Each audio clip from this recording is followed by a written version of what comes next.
What's up YouTube, Varnish here, and today I've got for you my first impressions of the Infinite Warfare beta. Or should we call it the Infinite Wait beta, since servers are having problems again on Saturday. Anyways, after waiting about 6 hours to get into a game, I finally had a chance to start playing the game for myself and to get my first impressions of the new multiplayer experience. A couple of the big things that jumped out at me right away is the fact that while the game seems a little more fast-paced, there's a lot less jumping and wall running as compared to Black Ops 3.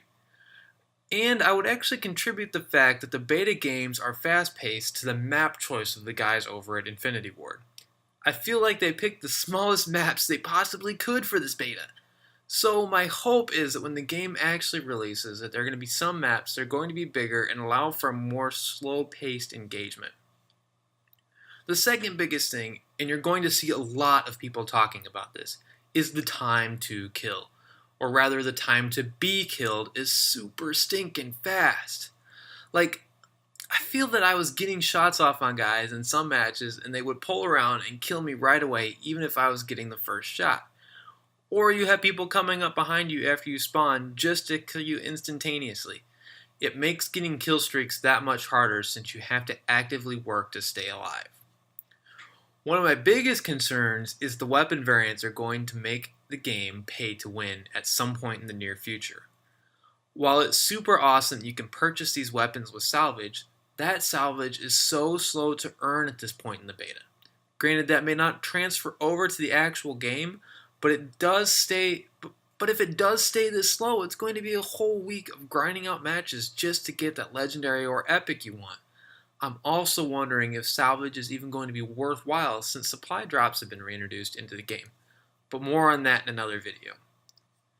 In regards to weapons in the game, I do think that there needs to be some weapon balancing, as there are only a few weapons being used right now.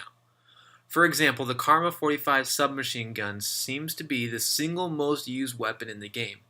If that's going to transfer over into the real game, well, then there are going to be people who stop playing because they want to use something other than one single weapon.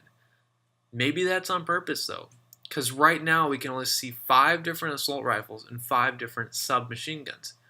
Now compared to Black Ops 3, that just doesn't seem like very many weapons. Once you start adding in variants, then I suppose you can start thinking in larger numbers. But I would love to see more variety in the number of weapons we have in the full game. Now that's enough of my first negative or semi-negative impressions. What about the things that are good? Well, if the servers decide they actually want to work, I might give you some more information on that. But for now, it's good to know that the Infinite Warfare still feels like Call of Duty. While it's super futuristic stuff with a mechanical dog running after you and killing you, it still does a good job of feeling like Call of Duty at its core. And once you actually get a chance to keep playing games and get used to where the lanes are on maps and how the movement system works best, then you start performing better in games. And when you reach that point, the game is actually fun.